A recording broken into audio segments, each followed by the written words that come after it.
Hello everyone, it's me Eunice Gaur and today I'm going to explain Geography Chapter 4 Urbanization Question Answers. So now let's get started. Question number 1, that is, what is urbanization? So urbanization refers to the process of increase in urban population and urban areas, that is towns and cities in a country. So now urbanization एक country में urban population और urban areas का increase होना ही urbanization कहते हैं. The rate of urbanization today is more rapid in the developing countries of the eastern part of the world. So world के eastern part में जो डेवलपिंग कंट्रीज़ हैं उसमें रेट ऑफ अर्बनाइजेशन ज़्यादा इंक्रीज है. So this is all about what is urbanization. That is our question number 1. So B part, what kind of changes are brought about due to urbanization. कैसे कैसे changes आते हैं due to urbanization. So now let's read the answer. Urbanization has brought about social, economic, cultural, and environmental changes. So now, urbanization socially, economically, culturally, environmentally इन सब को effect करता है. These changes can be both positive and negative. दोनों तरह के होते हैं, positive और negative. Changes in settlement patterns are inevitable. Settlement patterns को चेंज करना इनएविटेबल मतलब अनअवॉइडेबल, नेसेसरी, इंपॉर्टेंट हो जाता है with the growth in economy and size of the population. की जैसे जैसे पॉपुलेशन इंक्रीज होती जाती है वैसे वैसे सेटलमेंट पैटर्न्स को भी चेंज करना ज़रूरी होता है to manage the population and land. Now C part, how has industrialization led to urbanization. Now industrialization ने कैसे अर्बनाइजेशन कॉज करता है. Now answer is, with the rise of industries and subsequent industrial employment, people migrated from the rural areas and started living closer to their workplaces to reduce the cost of commuting.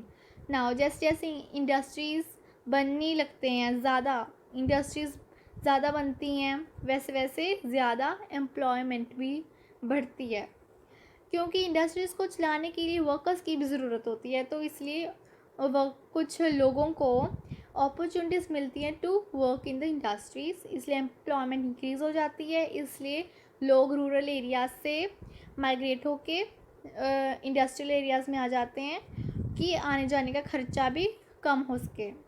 This resulted in the growth of better roads, other means of transport and communication, infrastructure, health and educational facilities. Now this has also resulted in the growth of better roads.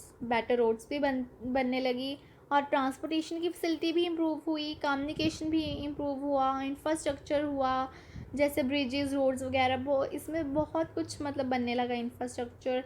Health and education facilities भी बहुत improve हुई.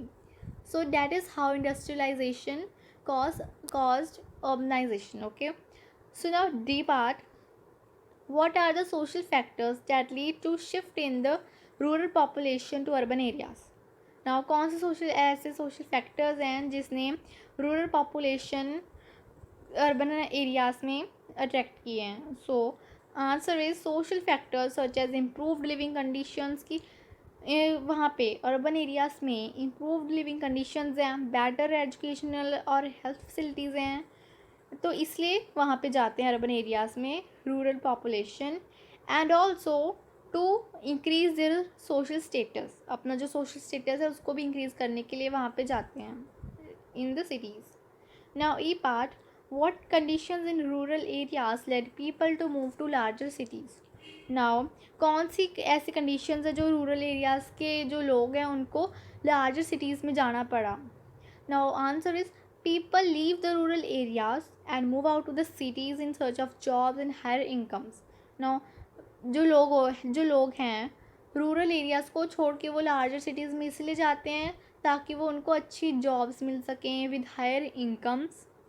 इन India the introduction of mechanized farming during the Green Revolution, कि जब during the Green Revolution जब mechanized farming आई थी India में, तब रूरल एरियाज़ में अनएम्प्लॉयमेंट इंक्रीज़ हो गई थी. Now F part, what are the advantages of urbanization. Urbanization के क्या फ़ायदे होते हैं. Now there are 5 benefits, that is increase in improved housing facilities, कि हाउस में मतलब कंफर्टेबली रह सकते हैं हम वहाँ पे। Second, growth of education and health facilities, increase in the variety of job prospects, बहुत से लाइंस ओपन हो जाती हैं जॉब के लिए। Fourth, availability of labour force. Fifth, increase in standard of living. So these were the benefits of urbanization. Now G part. Enlist the problems of an overcrowded city. Now overcrowded cities की कौन कौन सी problems होती हैं वो हमने बतानी है. The problems of an overcrowded city are as follows. With increase in population, the crime rate also increases. जैसे जैसे population बढ़ेगी वैसे वैसे crime rate भी बढ़ेगा. Cases of theft, cheating and other such incidents rise. ऐसे सारे इंसिडेंट्स जैसे चोरियाँ, चोरी चकारी, ये सब कुछ इंक्रीज़ हो जाता है. Second, there is a rise in the value of land. Land की जो कॉस्ट है वो भी इंक्रीज़ हो जाती है. Third, over crowded cities suffer from traffic congestion. Over crowded cities में बहुत बड़ा ट्रैफिक जैम भी हो जाता है और एयर वाटर लैंड बहुत पोल्यूशन भी स्प्रेड हो जाता है इन over crowded cities. So these three were the problems of overcrowded cities. Minimum 3 you have to write. Now H part. Why were satellite towns useful? Satellite towns useful क्यों होते हैं? Now satellite cities come up to supply resources. Now ये satellite cities बनती क्यों हैं? To supply resources, to fulfill the needs of the main city. जो main city में जो लोग रह रहे हैं उनकी जो needs को fulfill करने के लिए ही satellite cities बनती हैं. They also act as areas of relatively reasonable priced residential accommodation for the labor force working in the main city.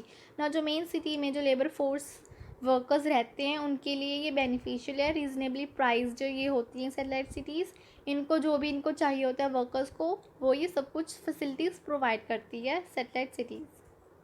Now I part. Name a few satellite towns in India. Now we have to name the satellite towns. A few satellite towns in India are CBD, Belapur, Kharghar, Vashi, Powai, Uran and so on in Navi Mumbai, Gurugram, Ghaziabad, Faridabad and Noida. So हमने minimum इतने लिखने हैं हमने satellite towns के नाम. Now J part. What are smart cities? Smart cities are a new concept in urban development.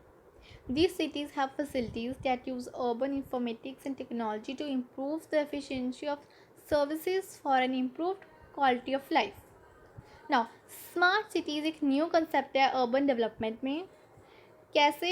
जो ये cities है वो फैसिलिटीज़ प्रोवाइड करती है. कैसे? Due to urban informatics and technology को यूज़ करके जो अपनी सर्विसेज की जो एफिशिएंसी होती है उसको बहुत इम्प्रूव करते हैं इन दो चीज़ों को, अर्बन इंफॉर्मेटिक्स और टेक्नोलॉजी को यूज़ करके, for an improved quality of life. और जो क्वालिटी ऑफ लाइफ होती है वहाँ पे वो भी बहुत इम्प्रूव हो जाती है. नाउ के part. How do smart cities aim to be sustainable. Smart cities कैसे एम करती हैं, सस्टेनेबल कैसे हो सकती हैं? Now answer is smart cities aim to be more sustainable in the process providing smart movement, energy, buildings, education, health facilities, economy and governance. इन सब में स्मार्ट सिटीज़ एम करती है to be sustainable. The government of India also plans on developing smart cities across the country. Now government of India भी चाहती है, plan कर रही है to develop smart cities in the country. Now these were the question answers. Now move on to thought provoking questions. First is, do you think smart cities will help us live a sustainable life? Explain. First, smart cities would have direct contact with the government and would not have to wait for a solution to its problems. Now, एक question ये है कि smart, क्या आपको लगता है कि smart cities sustainable life हमें प्रोवाइड कर सकते हैं? So its answer would be definitely yes. And now explain. हमने एक्सप्लेनेशन देनी है कि कैसे. So these are 3 points of explanation कि कैसे ये हमें प्रोवाइड कर सकती हैं. सो स्मार्ट सिटीज़ डायरेक्ट कांटेक्ट में रहती हैं गवर्नमेंट के, इसलिए उनको अपनी प्रॉब्लम्स के सल्यूशन के लिए वेट नहीं करना पड़ता. फर्स्ट तो इसका यही है. And second, these cities use data of technology to create efficiency. ये टेक्नोलॉजी यूज़ करते हैं अपनी एफिशिएंसी को बढ़ाने के लिए. Third, these cities increase the quality of life. यहाँ पे क्वालिटी ऑफ लाइफ की बहुत ज़्यादा इंक्रीज है for people living and working in the cities. So quality of life भी यहाँ पे बहुत अच्छी है. सो दैट्स वाई यहाँ ये 3 पॉइंट्स हैं. Now B part, how can overcrowding in cities be managed? Overcrowd जो cities में ओवर पॉपुलेशन है उनको कैसे मैनेज किया जाए? आंसर यहाँ पे 4 पॉइंट्स ही रखे हैं. First is better housing facilities need to be developed to manage overcrowding. कि बेटर हाउस फैसिलिटीज़ देने चाहिए, डेवलप होने चाहिए to manage overcrowding. Second, provide basic facilities like medical education in the village.